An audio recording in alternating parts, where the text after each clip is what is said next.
ಜಾತಿ ಗಣತಿ ಸಿದ್ದರಾಮಯ್ಯನವರ ಕೈಗೆ ಸಿಗೋಕ್ಕೂ ಮುಂಚೆನೇ ಒಂದಷ್ಟು ಹೋರಾಟಗಳಾಗ್ತಾ ಇದ್ದಾವೆ. ಒಂದಷ್ಟು ಸಮುದಾಯಗಳನ್ನು ಜಾತಿ ಗಣತಿಯಲ್ಲಿ ಜಾಸ್ತಿ ಸಂಖ್ಯೆಯಲ್ಲಿ ತೋರಿಸ್ತಿದ್ದಾರೆ ಅನ್ನೋದು ಪ್ರಶ್ನೆ. ಜಾಸ್ತಿ ಸಂಖ್ಯೆಯಲ್ಲಿ ಈಗ ಸಿದ್ದರಾಮಯ್ಯನವರೇನು ತೋರಿಸ್ತಾ ಇಲ್ಲ, ತಲತಲಾಂತರದಿಂದ ಹಾಕೊಂಬನವರೇ ಜಾಸ್ತಿ ಇದ್ದರು. ಬಟ್ ಆದರೆ ಮೇಲ್ವರ್ಗದವ್ರು ಅದನ್ನ ಊತಾಕ ಬಂದಿದ್ರು ಅಷ್ಟೇ. ಊತಾಕೊಂಡು ಕೆಲಸ ಕೆಲಸ ಮಾಡ್ಕೊಂಡೇ ಸಾಯ್ಬೇಕು, ಮನೇಲಿ ಚೇರ್ ಹಾಕೊಂಡೇ ಇರಬೇಕು ಅಂತ ಒಂದು ದರ್ಪ ಮಾಡ್ಕೊಬತ್ತಾಯಿದ್ರು.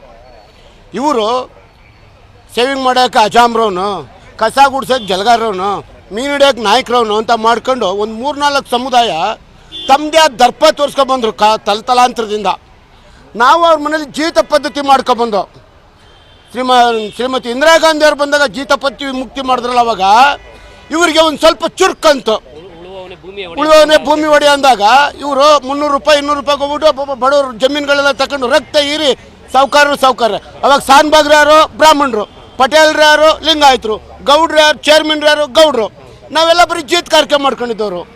ಅದನ್ನು ಇವನು ಬಡತನದಿಂದ ಬಂದು ಸಿದ್ದರಾಮಯ್ಯ ಏನು ಅನ್ನ ಇಲ್ದಂತೆ ನೀರಿಲ್ದ ಅವನು BA LLB ಮಾಡ್ಕೊಬಂದು ಏನು ಶೋಷಿತ ವರ್ಗದವ್ರಿಗೆ ತೊಂದರೆ ಆಗೈತೆ ಅಂತ ಡಾಕ್ಟರ್ ಬಾಬಾ ಸಾಹೇಬ್ ಅಂಬೇಡ್ಕರ್ ಅವರು ಎಲ್ಲರಿಗೂ ಸಮಪಾಲು, ಎಲ್ಲರಿಗೂ ಇದು ಅಧಿಕಾರ ಸಿಗಬೇಕು ಅಂತ ಮಾಡಿದದನ್ನ ಅನುಷ್ಠಾನಕ್ಕೆ ತರಕ್ಕೆ ಈ ರೇಷ್ಮೆ ಹುಳಗಳು ಸೊಪ್ಪು ತರಕ್ಕಿಂತ ಮುಂಚೆ ಮಿಲ ಅಂತ ಒದ್ದಾಡ್ತಿರ್ತಾವೆ. ಹಂಗಿವರು ಇವರೆಲ್ಲ ಕೆಳವರ್ಗದವ್ರು ಬಂದರೆ ನಾವೆಲ್ಲಿ ಸತ್ತೋಯ್ತೀವೋ. ಅವತ್ತೆಲ್ಲ ಹೆಂಡತಿ ಮಕ್ಕಳಲ್ಲಿ ಗೈತಿದ್ವಲ್ಲ, ಇವತ್ತು ಅವ್ರು ಹೆಂಡತಿ ಮಕ್ಕಳು ಕರ್ಕೊಂಡೋಗಿ ಅವ್ರ ಜಮೀನಲ್ಲಿ ಗೈಲಿ ಪಾಪ. ಆಮೇಲೆ ಅಧಿಕಾರ 47 ಹೋಗಿತ್ತು. ಇವಾಗ ನಾಯಕರವನಾದ್ರು, ಅಜಾಮ್ರವನಾದ್ರು, ಅಕ್ಸ್ರವನಾದ್ರು, ಎಲ್ಲರಿಗೂ ಅಧಿಕಾರ ಸಿಕ್ಕತ್ತಲ್ಲ. ಇವ್ರಿಗೆ ಪಾಪ ತುಂಬಲಾರದು ನಷ್ಟ ಆಗ್ಬಿಡೈತೆ. ಆ ಭಯದಿಂದ ಹೋರಾಟ ಮಾಡೋಕೋದ್ರಿ. ಏನು ಲಿಂಗಾಯತರು ಇವತ್ತೂ ಕೂಡ 4 ಎಕರೆ ದೇವಸ್ಥಾನ ಇರ್ತದೆ, ಅವ್ನು ನಮಗೆ ಕುಂಕುಮ ಕೊಡೋದು ಬೇಡ, ಅಲ್ಲಿ ಇಟ್ಬಿಡಿ, ನಾವು ಹಣೆಗೆ ಹಚ್ಕೋತೀವಿ. ನಮ್ಮನ್ನು ಸೂದ್ರು ಅಂತ ತೂದಿಂಗ್ ಬಿಸಾಕ್ತಾರೆ ಬ್ರಾಹ್ಮಣರು. ಏನಾಗಿದ್ದೀವಿ ನಾವು? ಶಿವಶಂಕರಪ್ಪನವರು 2 ಸಮುದಾಯಗಳಿಲ್ಲ ಅಂದ್ರೆ ರಾಜ್ಯದಲ್ಲಿ ಆಳ್ವಿಕೆ ಮಾಡಕ್ಕೆ ಅಸಾಧ್ಯ ಅಂತ. ಅದು ಶಾವನೂರು ಶಿವಶಂಕರಪ್ಪನವರ ಪರಮಾವಧಿ. ಇಲ್ಲಿಂದ ಯಾರೂ ಇಲ್ಲ ಅಂತಂದ್ರೆ ಏನೂ ಮಾಡೋಕ್ಕಲ್ಲ ಅಂತ ದರ್ಪ ತೋರಿಸ್ಕೊಂಬಂದಿಲ್ಲ. ಆ ಥರ ಏನೂ ಆಗಲ್ಲ. ಇವಾಗ ಏನು ನಾವು ಹಿಂದುಳಿದ ವರ್ಗದವರೆಲ್ಲ ಒಂದಾಗಿದ್ದೀವಿ. ನಾವೆಲ್ಲ ಒಂದಾದಾಗ ನಾವು ಅವ್ರನ್ನ ಕೀಳು ಮಾಡ್ತಲ್ಲ. ಇವತ್ತು ಕೀಳು ಮಾಡ್ತಲ್ಲ. 40 ವರ್ಷದಿಂದ ಬರೀ ತುಪ್ಪ ಭೋಜನ ಮೃಷ್ಟ ಭೋಜನ ಮಾಡ್ಕೊಬಂದ್ರಿ. ಇವತ್ತು ಅವ್ರಿಗೊಂದು ಸ್ವಲ್ಪ ಅನ್ನ ಕೊಡಿ ಅಂತ ಕೇಳ್ತಾವ್ರು ಅಷ್ಟೇ.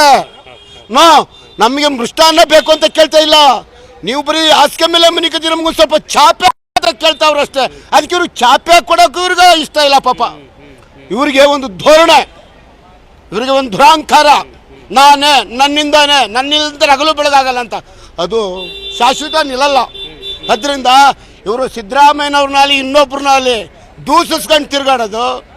ಇವತ್ತು ದೇವೇಗೌಡರು ಚೀಫ್ ಮಿನಿಸ್ಟರ್ ಆದಾಗ JH ಪಟೇಲ್ ಸರ್ಕಾರದಲ್ಲಿ ಒಂದೇ ಒಂದು ವರ್ಷ ಸಿದ್ದರಾಮಯ್ಯನವ್ರಿಗೆ ಅಧಿಕಾರ ಕೊಟ್ಟಿದ್ರೆ ಈ ರಾಜ್ಯದಲ್ಲಿ BJP ಬರ್ತಾ ಇರಲಿಲ್ಲ.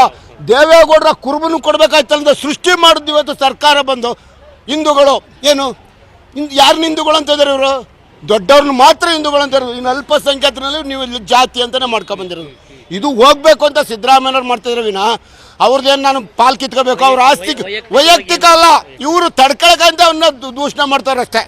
ಒಬ್ಬ ಕುರುಬ್ರವನು ಮುಖ್ಯಮಂತ್ರಿ ಆದ್ನಲ್ಲ, ಎಲ್ಲ ಬಡವ್ರಿಗೆಲ್ಲ ಅಕ್ಕಿ ಕೊಟ್ಟ, ಹೆಂಗಸರ ಮಕ್ಕಳಿಗೆಲ್ಲ. ಇವಾಗ ಸಾವುಕಾರ ಮಕ್ಕಳೆಲ್ಲ ಟೂರ್ ಹೋಯ್ತಿದ್ರು, ಬಡವ್ರುಗಳೆಲ್ಲ ಹೋಯ್ತಿಲ್ಲ. ಇವತ್ತು ಎಲ್ಲ ಬಡವ್ರು ಹೋಗಿ ಫ್ರೀಯಾಗಿ ದೇವಸ್ಥಾನಗಳು ನೋಡ್ತಾರೆ. ಇವ್ರು ನುಂಗ್ಲಾರ ತುಪ್ಪ ಎಲ್ಲ ಸದುಪಯೋಗ ಮಾಡ್ಕೊತಿರೋರು ಅವರೇ, ಅಂದ್ರೆ ತೆಗಳವರು ಅವರೇ.